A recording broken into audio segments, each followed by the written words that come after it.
Faisal Qureshi's eldest daughter Hanish Qureshi is celebrating her 28th birthday with her close friends.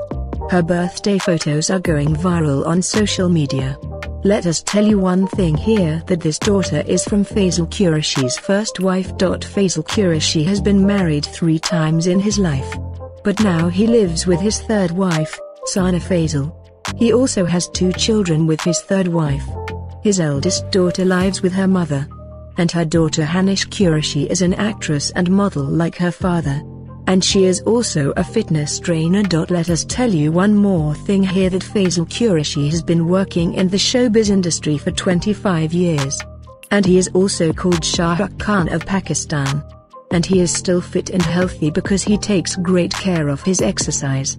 And many young people ask him the secret of his fitness. But in today's article, we will see that Faisal Qureshi's eldest daughter Hanish Qureshi is celebrating her 28th birthday with her friends in the absence of her father Faisal Qureshi.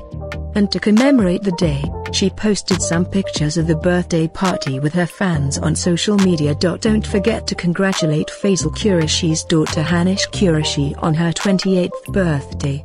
Thanks.